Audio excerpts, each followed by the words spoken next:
बाबा जी और हुजूर जी की प्यारी संगत जी, राधा स्वामी जी, स्वागत है आपका हमारे चैनल सद्गुरु का ज्ञान में। संगत जी, क्या कभी ऐसा हुआ है कि आप शांत बैठे हों, बाहरी दुनिया बिल्कुल स्थिर हो और तभी भीतर कहीं बहुत गहराई में कोई ऐसी ध्वनि उठे जो कानों से नहीं बल्कि आत्मा से सुनी जाती है? कोई ऐसी मधुर झंकार, कोई अलौकिक तरंग जो शब्दों में नहीं बंधती, बस अनुभव होती है।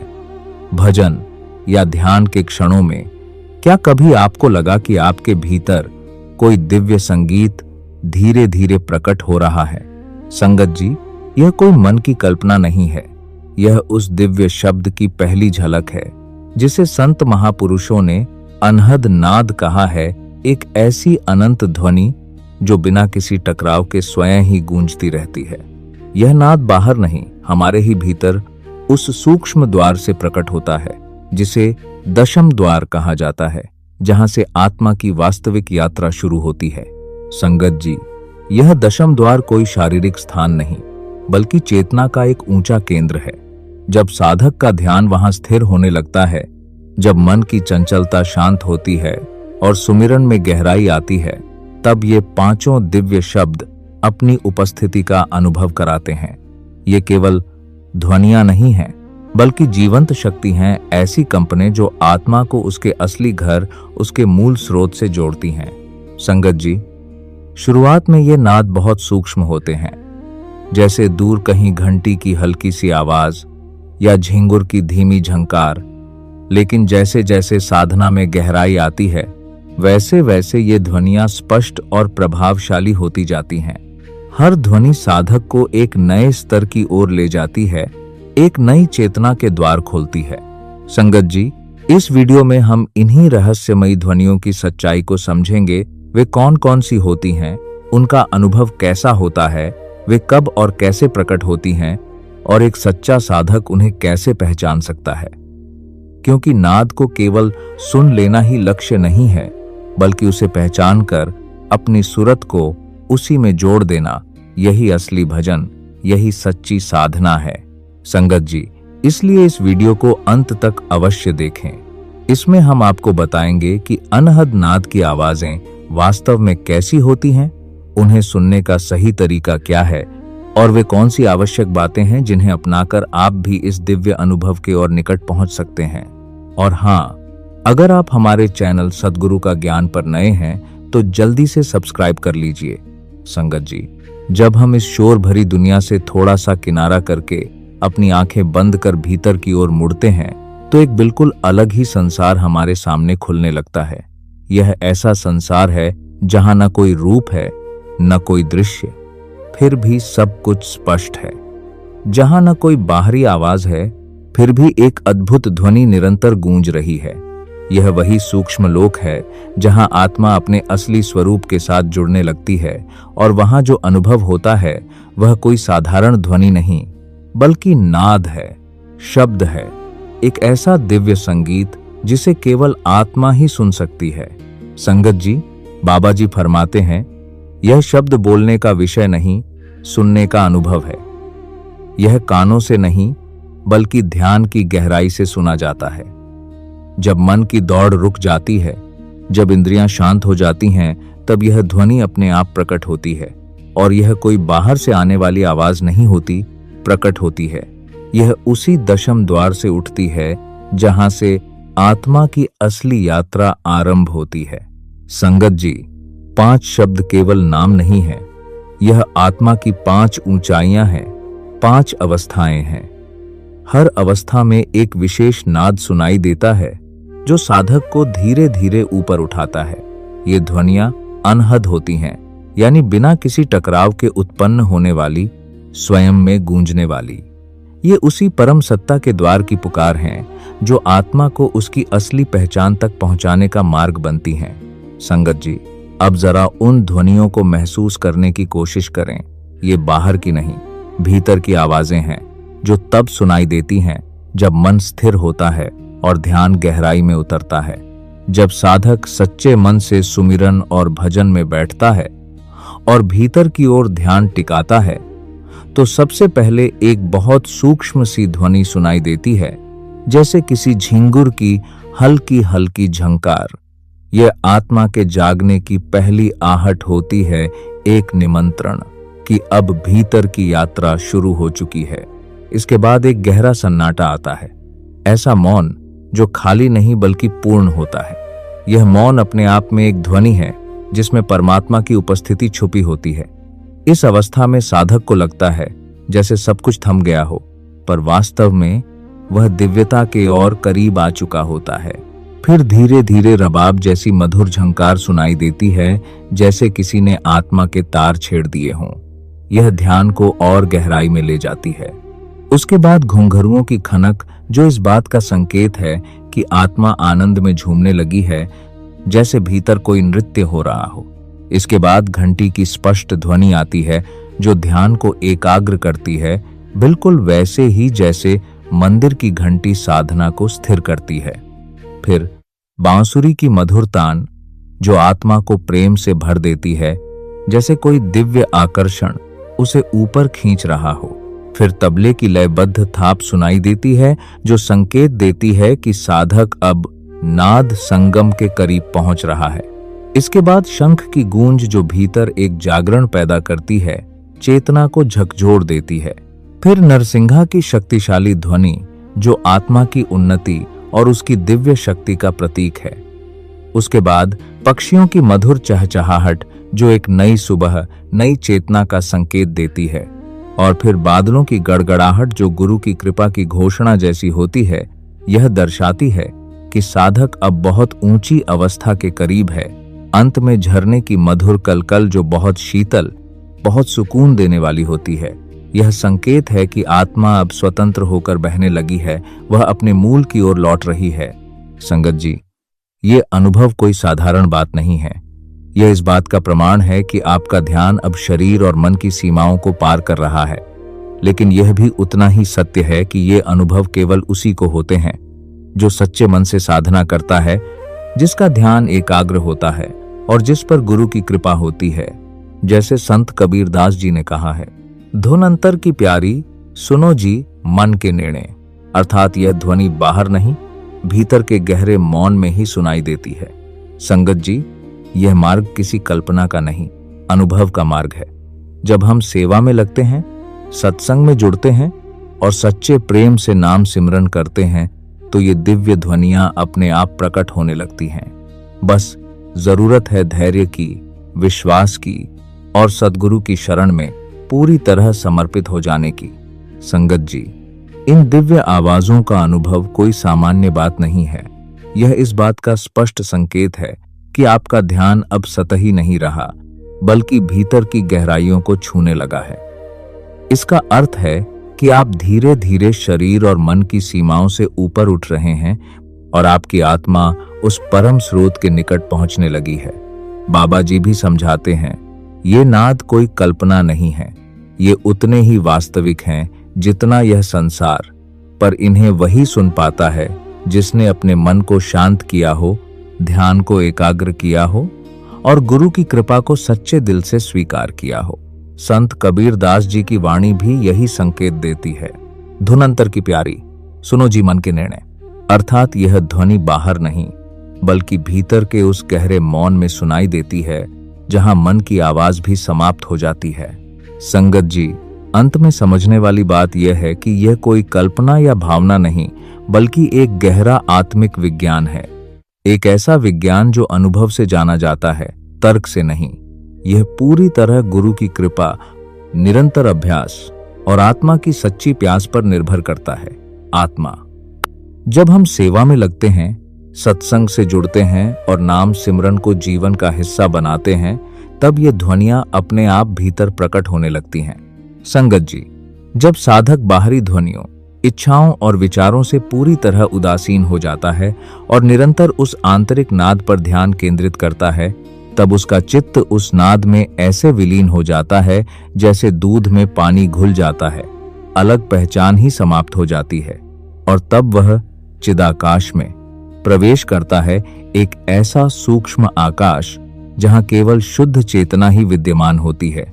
जब साधक इंद्रियों के आकर्षण से ऊपर उठ जाता है, भौतिक वस्तुओं से विरक्त हो जाता है और निरंतर अभ्यास करता है तो उसका पूरा ध्यान उस ध्वनि पर टिक जाता है जो धीरे धीरे मन को समाप्त कर देती है।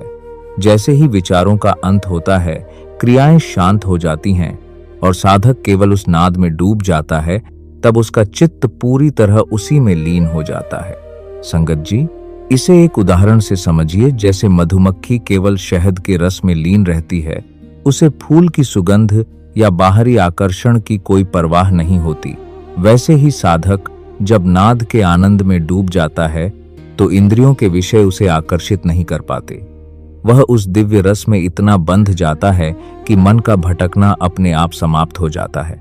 यह कोई साधारण ध्यान नहीं, यह शब्द की साधना है, एक ऐसा मार्ग जो आत्मा को धीरे धीरे उस परम ज्योति, उस चिदाकाश तक ले जाता है जहां केवल सत्य, शांति और प्रेम का ही वास होता है। संतों ने ठीक ही कहा है, नाद सुने तो चेतन होई, मन माया के फंद से खोई। संगत जी, जैसे एक सर्प मधुर संगीत सुनकर शांत और स्थिर हो जाता है, वैसे ही यह चंचल मन भी जब इस आंतरिक नाद को सुनता है तो वह उसी में स्थिर हो जाता है। यह नाद एक तेज अंकुश की तरह है जो पागल हाथी जैसे मन को काबू में ले आता है, जो हर समय संसार की ओर भागता रहता है। यह नाद उस किनारे की तरह है जो चित्त के उफनते समुद्र को थाम लेता है। कहा गया है कि यह नाद ओम से उत्पन्न होता है, जो स्वयं ब्रह्म का प्रतीक है, जिसमें चेतना और प्रकाश दोनों समाहित हैं। जब मन इस नाद में पूर्णतः लीन हो जाता है, तब साधक को गहरी शांति और आनंद का अनुभव होता है। यही वह अवस्था है जिसे विष्णु का परम स्थान कहा गया है, जहां आत्मा को सच्चा सुख, शांति और अमृता का अनुभव होता है। लेकिन संगत जी, यह यात्रा यहीं समाप्त नहीं होती। जब साधक इस नाद से भी आगे बढ़ता है, तब वह एक ऐसी अवस्था में पहुंचता है जहां कोई ध्वनि नहीं रहती। इसे अशब्द या निःशब्द अवस्था कहा गया है। यही परब्रह्म की अवस्था है जहां केवल शुद्ध, अखंड और सर्वव्यापक सत्ता का अनुभव होता है। संगत जी, जब जाप में गहराई आती है और साधक अपनी चेतना को ऊपर उठाता है, तब यह चेतना दशम द्वार पर पहुंचती है, जो हमारे सिर के मध्य स्थित एक सूक्ष्म केंद्र है। संतों ने बताया है कि यही वह स्थान है जहां से यह दिव्य नाद प्रकट होता है। बचपन में यह द्वार खुला होता है, लेकिन जैसे जैसे हम माया, वासनाओं और विचारों में उलझते जाते हैं, यह धीरे धीरे बंद हो जाता है। परंतु जब हम सच्चे अभ्यास, नाम सिमरन, ध्यान और भक्ति के द्वारा प्रयास करते हैं, तो यह द्वार पुनः खुलने लगता है और तभी वहां से यह दिव्य ध्वनियां सुनाई देने लगती हैं। घुंघरुओं की खनक, रबाब की झंकार, बांसुरी की तान, घंटी की टंकार, शंख की गूंज जो साधक को भीतर की ओर खींचती हैं, जैसे कोई अदृश्य शक्ति उसे बुला रही हो। संत कबीर दास साहिब ने बहुत सुंदर कहा है, शब्द बिना संसार है, ज्यों काया बिना स्नेह। अर्थात इस शब्द के बिना यह संसार केवल एक खाली ढांचा है, जैसे शरीर बिना प्रेम के। संगत जी, यह शब्द कोई कल्पना नहीं, यह परमात्मा की जीवंत उपस्थिति है जो साधक के ध्यान में प्रकट होती है। जब ध्यान दशम द्वार पर स्थिर हो जाता है, तब यह अनुभव अपने आप होने लगते हैं। यह केवल उसी को प्राप्त होता है जो गुरु की कृपा, नियमित साधना, सत्संग और सेवा को अपने जीवन में सच्चे रूप में अपनाता है। अंत में संगत जी, ये आवाजें इस बात की पुष्टि हैं कि आपकी आत्मा अब जागने लगी है, आपकी सूरत भीतर टिकने लगी है, और जब यही सूरत पूरी तरह शब्द में लीन हो जाती है, तभी आत्मा को परमात्मा का मार्ग मिलता है। यही सच्चा मिलन है, यही वह अंतिम लक्ष्य है जिसके लिए संतों ने अपना संपूर्ण जीवन समर्पित कर दिया। संगत जी, जब हम इस जीवन यात्रा की शुरुआत करते हैं, उस क्षण जब हम शिशु रूप में इस धरती पर आते हैं, तब हमारा दशम द्वार पूर्ण रूप से खुला होता है। वह स्थान जो हमारे सिर के बिल्कुल मध्य में होता है, तालू के पास, वहीं से आत्मा का संबंध परम सत्ता से बना होता है। आपने देखा होगा, नवजात शिशु के सिर पर एक कोमल धड़कन होती है। एक कंपन वही है आत्मा का केंद्र जो उस दिव्य सत्ता से जुड़ा होता है। पर जैसे जैसे हम बड़े होते हैं, संसार को जानने लगते हैं, आत्मा का केंद्र हमारी चेतना बाहर की ओर बहने लगती है। हम दृष्टि, स्वाद, गंध, स्पर्श और शब्दों के जाल में उलझकर बाहरमुखी हो जाते हैं और धीरे धीरे वही खुला हुआ द्वार जो आत्मा का प्रवेश द्वार था, माया और विकारों की परतों से ढंक जाता है। परंतु संगत जी, जैसे ही हम इस आध्यात्मिक जीवन को अपनाते हैं, अपने जीवन के लक्ष्य को संसार से हटाकर आत्मा की ओर मोड़ते हैं, तब वह बंद द्वार पुनः धीरे धीरे खुलने लगता है। जब आप जाप करते हैं, चाहे वह किसी भी नाम से हो, और ध्यान में स्थिर होते हैं, तब आपके भीतर एक दिव्य जागृति आरंभ होती है। यह जागृति बाहर नहीं, भीतर होती है। यही कारण है कि संत कहते हैं, जो ब्रह्मांड में है वह तेरे भीतर है, बस तू देखना शुरू कर। ध्यान में बैठते ही जब मन कुछ क्षणों के लिए शांत होता है, सबसे पहले भीतर प्रकाश झलकता है। वह प्रकाश कोई तेज चमक, कोई दिया, कोई तारा, जैसे कोई दीप भीतर जल उठा हो, और फिर धीरे धीरे जब साधना स्थिर होती है, तब वही प्रकाश शब्द बन जाता है। ये शब्द कोई सामान्य आवाज नहीं होती, यह भीतर की ध्वनियां हैं, जिन्हें संतों ने शब्द, नाद, धुन और अनहद बाणी कहा है। संगत जी, जब साधक अपने भीतर की ओर मुड़ता है और जाप ध्यान के अभ्यास में स्थिर होता है, तो एक अद्भुत क्रम शुरू होता है। सबसे पहले भीतर प्रकाश दिखाई देने लगता है। यह कोई सामान्य प्रकाश नहीं होता, बल्कि वह दिव्य ज्योति होती है जो आत्मा को उसकी असली पहचान की ओर ले जाती है। जैसे ही यह प्रकाश प्रकट होता है, साधक का मन भीतर की ओर और अधिक एकाग्र होने लगता है। उसके बाद एक विशेष प्रकार की आवाज सुनाई देती है, जो नगारों जैसी होती है, जैसे आकाश गंगा में कोई दिव्य ढोल बज रहा हो। यह नगार की धुन संकेत करती है कि साधक अब दशम द्वार के निकट पहुंच चुका है। यह कोई साधारण स्थिति नहीं होती। संगत जी, यह वो मुकाम है जहां तक पहुंचने के लिए आत्मा ने अनगिनत जन्मों तक तप किया होता है। यह उसी पुण्य का फल होता है कि आज हम इस अवस्था के समीप आ जाते हैं। संतों ने इस अनुभव को बहुत ही सुंदर शब्दों में कहा है। कबीर साहिब फरमाते हैं, सुनो भाई साधो, यह अनहद की टंकार, ना बाजे तंबूरा ना बाजे एक तारा, बाजे अनहद बाणी, सुनत है आत्मा प्यारा।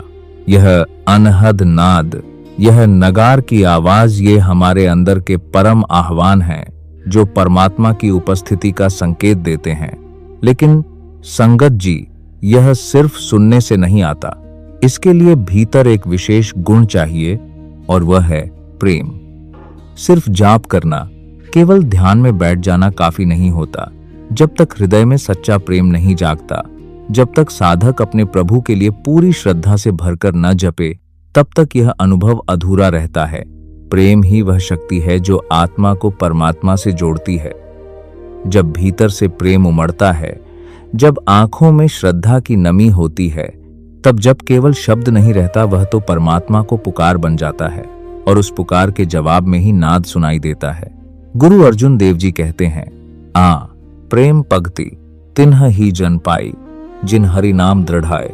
अर्थात केवल वही जन उस प्रभु तक पहुंच पाते हैं जिन्होंने प्रेम पूर्वक नाम का दृढ़ अभ्यास किया।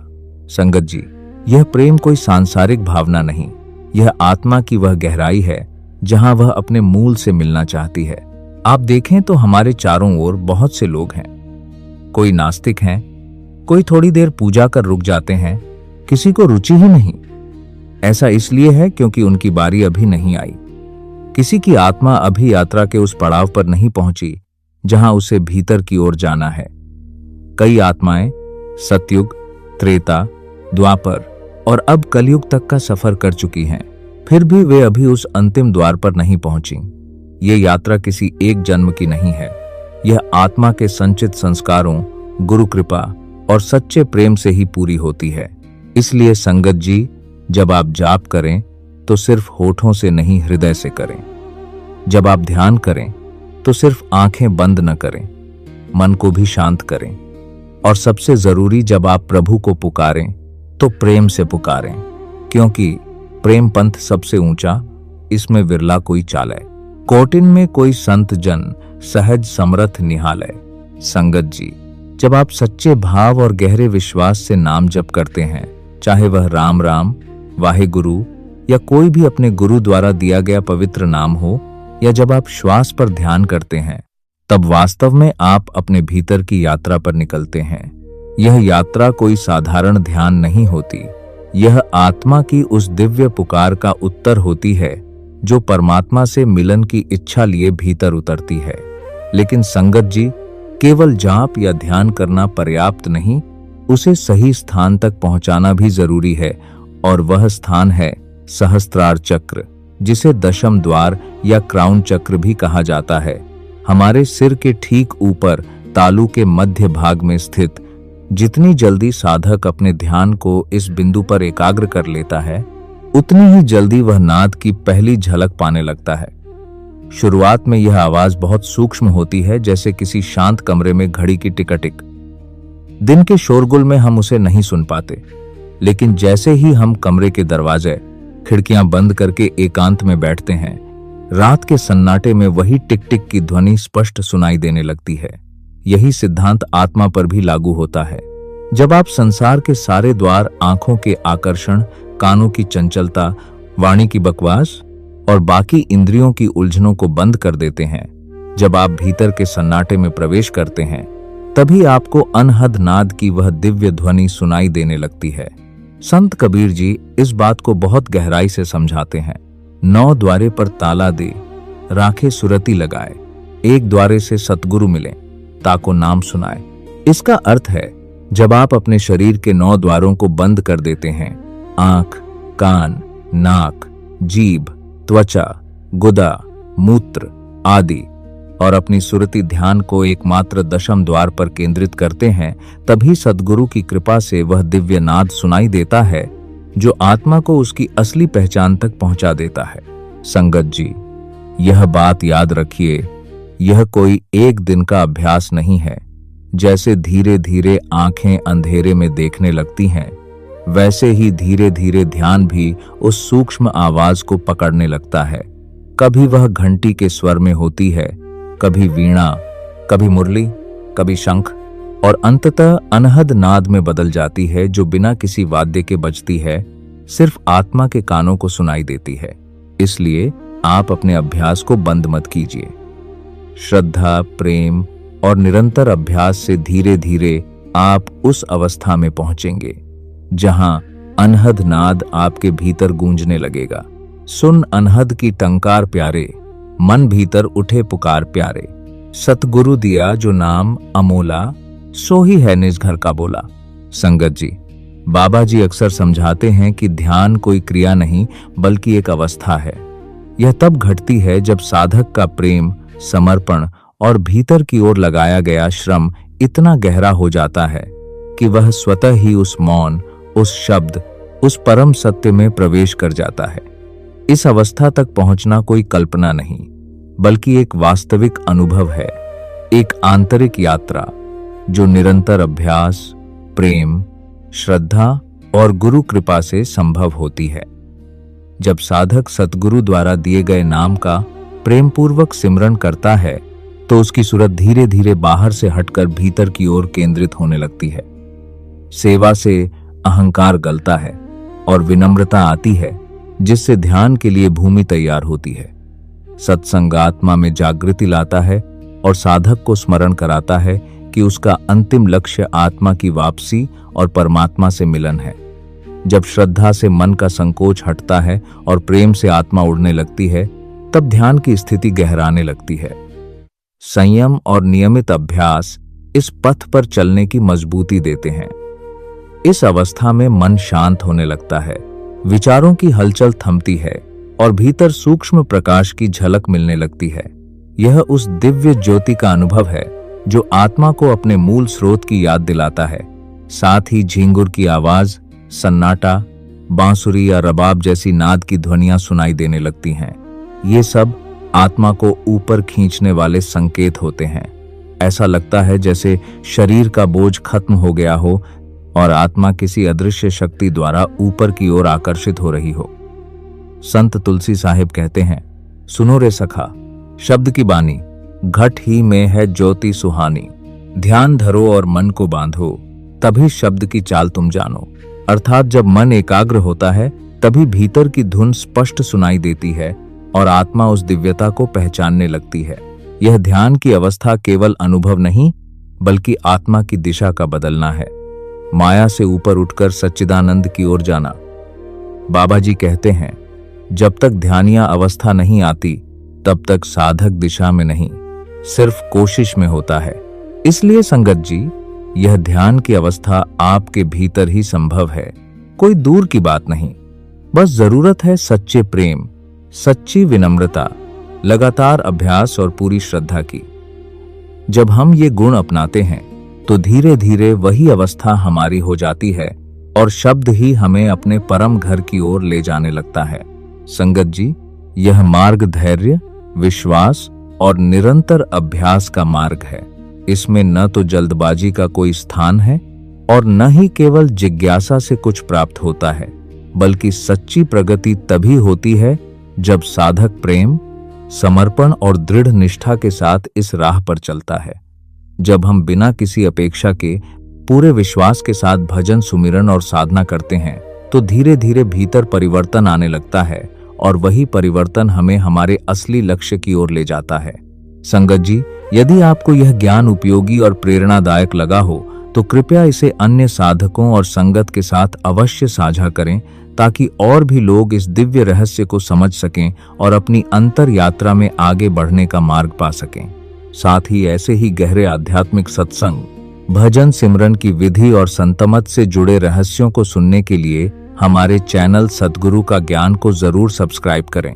बाबा जी आप सभी पर अपनी कृपा बनाए रखें और हम सबको भीतर की उस दिव्य धुन तक पहुंचने की शक्ति दें। मिलते हैं अगली वीडियो में एक नए आध्यात्मिक रहस्य के साथ। राधा स्वामी जी।